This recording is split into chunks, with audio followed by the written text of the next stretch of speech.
ತುಮಕೂರು ವಿಶ್ವವಿದ್ಯಾಲಯ ದ್ವಿತೀಯ BA ಮೂರನೇ ಸೆಮಿಸ್ಟರ್ನ ವಿಷಯ ಕರ್ನಾಟಕದ ಇತಿಹಾಸ.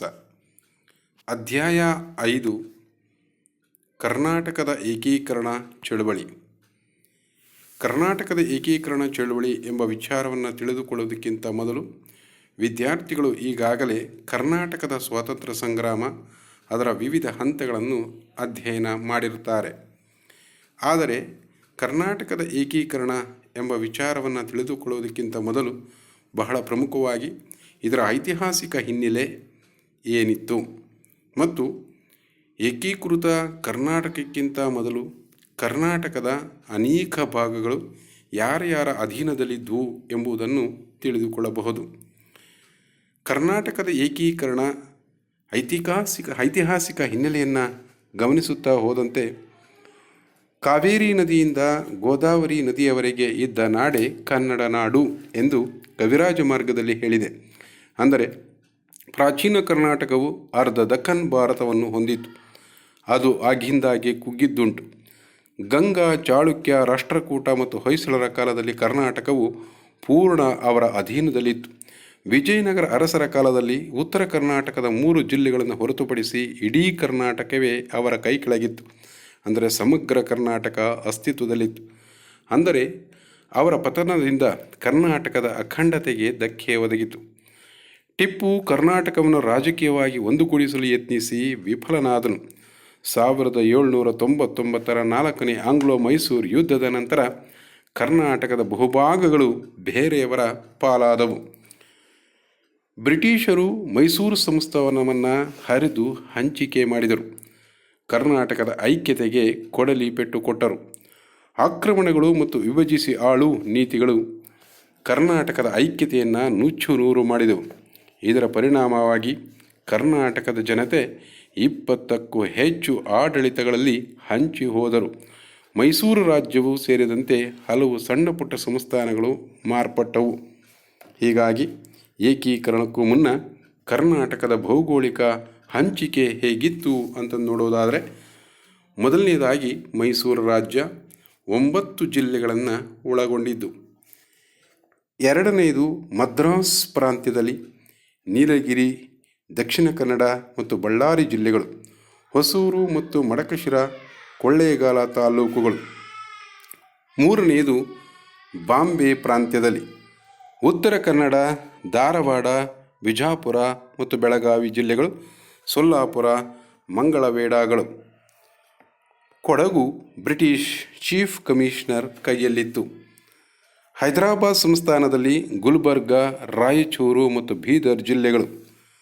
ಕೊಲ್ಲಾಪುರ ಸಂಸ್ಥಾನದಲ್ಲಿ ರಾಯಬಾಗ, ತೋರಗಲ್ಲು, ಕಟಕೋಳ.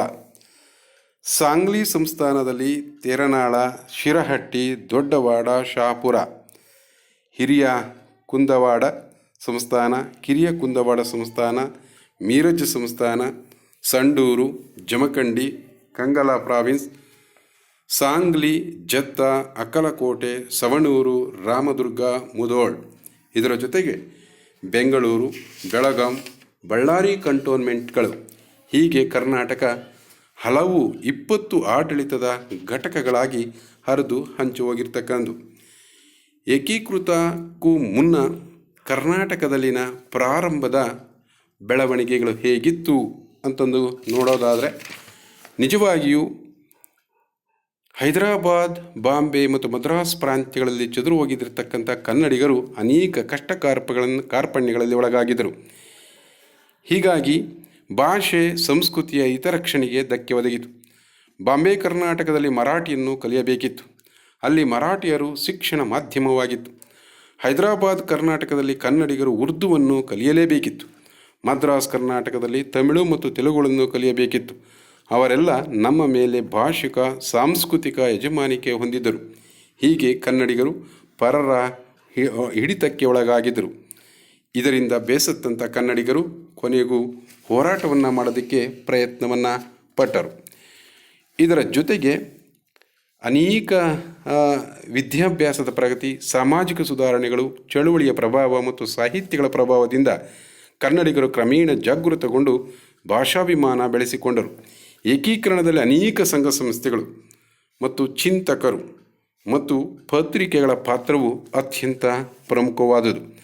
ಶಿಕ್ಷಣ, ಪತ್ರಿಕೋದ್ಯಮದಲ್ಲಿನ ಕ್ರಾಂತಿ, ಸಾಹಿತ್ಯ ಬೆಳವಣಿಗೆಯಾದಂತೆ ಕರ್ನಾಟಕದ ಅನನ್ಯತೆ ಗುರುತಿಸುವ ಪ್ರಯತ್ನ ನಡೆಯಿತು. ಕನ್ನಡಿಗರಲ್ಲಿ ನಾವೆಲ್ಲರೂ ಒಂದು, ಕನ್ನಡಿಗ, ಕರ್ನಾಟಕ ಕಲ್ಪನೆಗಳು ಮೂಡಿದವು. ಒರಿಸ್ಸಾ, ಬಿಹಾರಗಳಲ್ಲಿ ಆರಂಭವಾದ ಭಾಷಾವಾರು ಪ್ರಾಂತ್ಯಗಳ ರಚನೆ ಚಳುವಳಿಯ ಕನ್ನಡಿಗರನ್ನು ಪ್ರಭಾವಿಸಿತು. ಬಂಗಾಳದ ವಿಭಜನೆ, ಸ್ವದೇಶಿ ಚಳುವಳಿ, ಕರ್ನಾಟಕ ವಿದ್ಯಾವರ್ಧಕ ಸಂಘ, ಕರ್ನಾಟಕ ಸಭಾ, ಕನ್ನಡ ಸಾಹಿತ್ಯ ಪರಿಷತ್ ಮುಂತಾದವು ಬಹಳ ದೊಡ್ಡ ಪ್ರಮಾಣದಲ್ಲಿ ಕೆಲಸವನ್ನು ಮಾಡಿದವು.